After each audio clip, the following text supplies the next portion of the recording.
Dear students, today I will explain a poem, The Road Not Taken.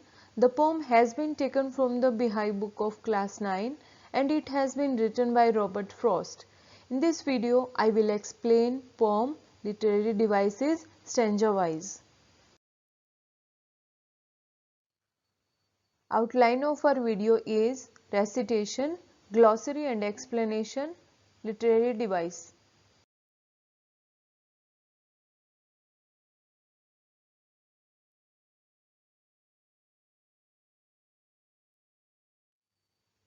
Let's move on to the video now.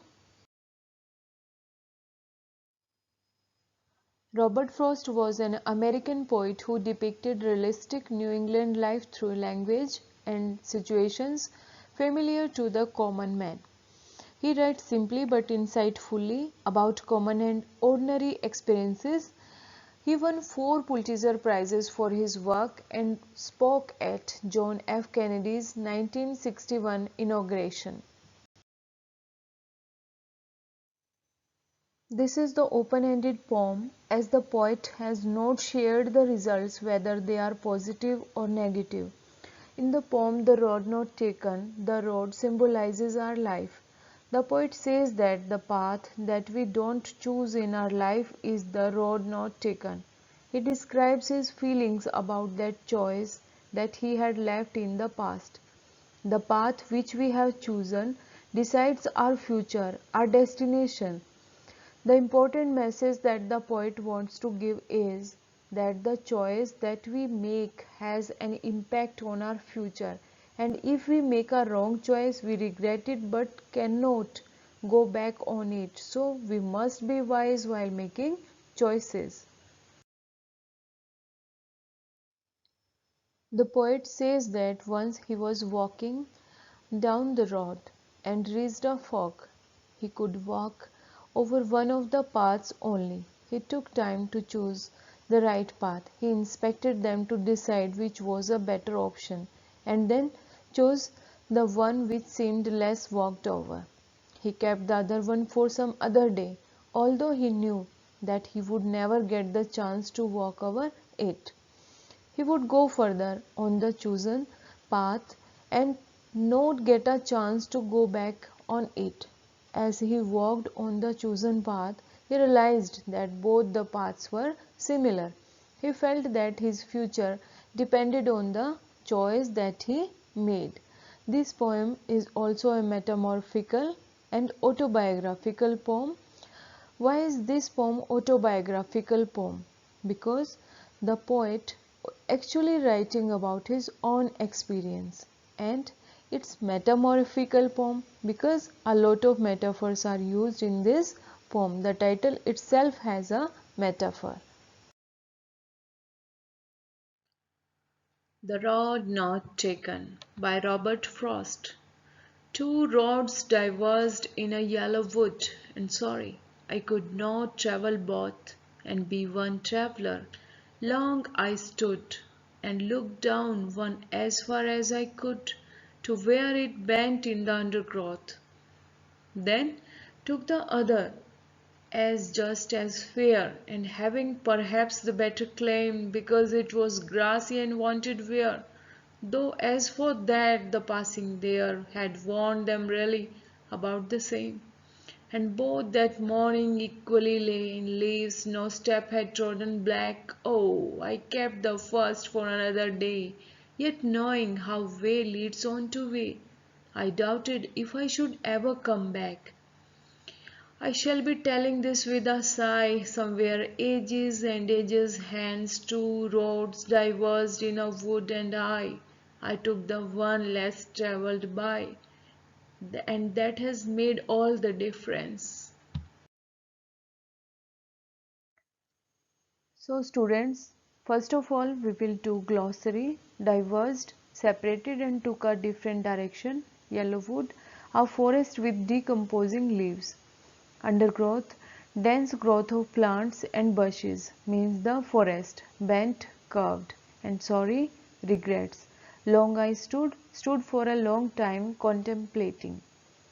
Now we will do explanation stanza wise. Two roads diverged in a yellow wood, and sorry, I could not travel both, and be one traveller. Long I stood, and looked down one as far as I could, to where it bent in the undergrowth. In these lines, poet was walking down a road, and then there was a diversion. There were two different paths, and he had to choose one out of them. The poet says that as he was one person, he could travel on the one road only. He had to choose one out of these two roads. Yellow wood means here a forest with leaves which are wearing out and they have turned yellow in color because the season of autumn. It represents a world which is full of people, where people have been living for many years. They represent people who are older than the poet. The poet kept standing there and looked at the path very carefully, as far as he could see it. Before taking the path, he wanted to know how it was. Was it suitable for him or not? He was able to see the path till from where it curved, after it was covered with trees and was hidden. So, dear students, it happens in our life also. When we have choices, we have alternatives, but we have to choose only one out of them. We take time to think about the pros and cons, whether it is suitable for us or not, and only then we take a decision on what path we should choose. Fair, as good as the other one, claim, better option, grassy, unused, wanted wear, had not been used, took the other, decided to travel by other road, then took the other as just as fair and having perhaps the better claim, because it was grassy and wanted wear. Though as for that, the passing there had warned them really about the same. The poet kept on looking at one path for a long time to check if it is the right path for him or not, and then he decided and started walking on another path because he felt that both paths were equally good. He says, just as fair. So he felt that both paths were really or equally good and started working on one of them. He says that maybe he felt that the path was better for him, so he chooses it as it had grass on it, which means that it was not used, it was unused. Not many people had walked on this path earlier, that is why this path was grassy. And in next line we have, and wanted wear means that it was not walked over by many people. After he walked on the path for some distance, he realized that both the paths had been worn out the same way. Both the paths were similar and worn out. Students, in our life, we take any path or option, but all of us, we have the same benefits, disadvantages, problems, challenges, and we must face them. We think that we are choosing a better option, but it is not that way. Troden walked over. Both the two diverging roads equally were in front of him. I doubted, I was not sure, and both that morning equally lay in leaves. No step had trodden black. Oh, I kept the first for another day, yet knowing how way leads on to way, I doubted if I should ever come back. In these lines, in this stanza, the poet says that both the paths were similar that morning. Both had leaves onto them, and no one had stepped on them, as they were still green in color. He decided that that day he would take one path and keep the other path for another day, although he knew that one way leads on to another way. He knew that he could not go back on the choice that he had made. Similarly, students, in our life, once we choose an option, we must keep on moving ahead with that option, and we never get a chance to come back and take the other option that we had left earlier. Sigh, deep breath, telling this, saying this, with a sigh, with regrets, ages and ages, a long time ago, less travelled by, less used. I shall be telling this with a sigh. Somewhere ages and ages hence, two roads diverged in a wood, and I took the one less travelled by, and that has made all the difference. He says that in the future he will take a deep breath and say that once upon a time he had reached such a point in life that there were two options for him, and he travelled on that road which had been travelled upon by lesser number of people. That decision of his decided his future. Similarly, in future, when you grow up, then you will say that once upon a time, when you were young, you had two options. The choice that you made you what you become of it.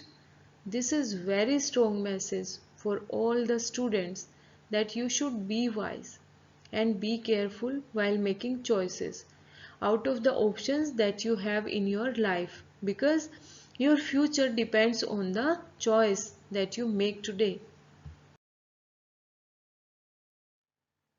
The poem is of 20 lines. It has been divided into 4 stanzas.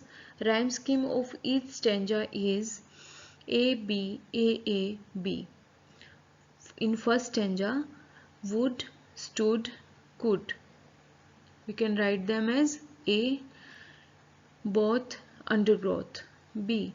So rhyme scheme of our stanza 1 is A B A A B.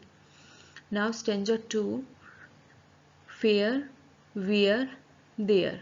We can write them as A, claim, same. We can write them as B. So rhyme scheme of our stanza 2 is A B A A B. In stanza 3, lay, day, way, yellow highlighted words we can write as A. Black, back. To our rhyming words we can write as B.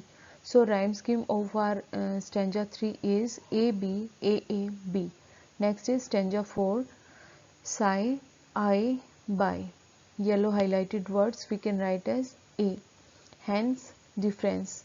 Blue highlighted words we can write as B. So rhyme scheme is A B A A B. Now we will do literary device in the poem The Road Not Taken. Our first literary device is visual imagery. It represents objects, actions, and ideas making a physical appeal to the reader. Here, two roads, yellow wood, created the scene where the poet is standing. And next is metaphor. There are three metaphors in this stanza, and first one is roads, which means choices we get to make in life. And next is yellow wood, actually refers to the forest with decomposing leaves. It stands for the world where people have been living for the long time. And next is undergrowth, means unknown world of darkness. And next is anaphora, a kind of parallelism when a line begins with the same word. Here stanza 1, line 2, 3 and 4 begins with and. That's why anaphora. Next literary device we have simile. Compare similarity of two different things.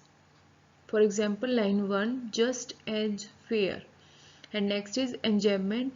One line follows into the other without any punctuation mark. For example, second last line, though as for that the passing there, no punctuation mark here in this line. And next is repetition.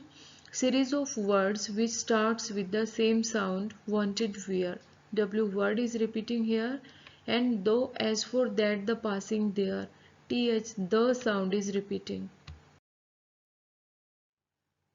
Next literary device we have alliteration.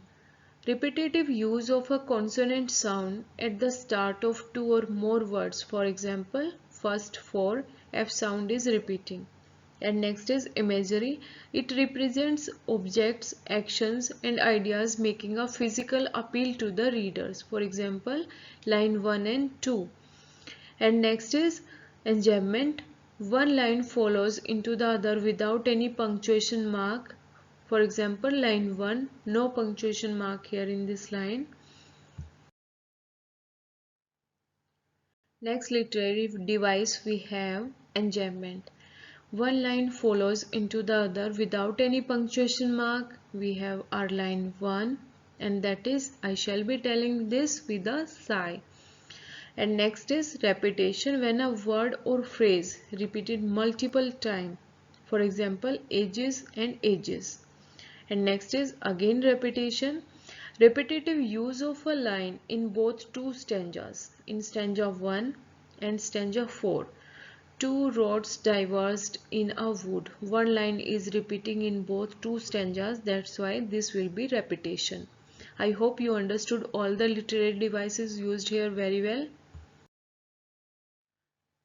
So this we come to end of this poem, and that is conclusion. Life gives us many opportunities and one has to stick to it. We should always make the right and judicious choice, because a wrong choice makes all the difference in life. It leads to unpleasant result and disastrous consequences. Actually, our success depends on the decision which we take at present. If our decision is wrong, we have to repent for it, because it ruins the countless happy moments of life. Our failure creates disappointment and we forget the sense of life. In a sense, it can be said that one bad decision spoils our life.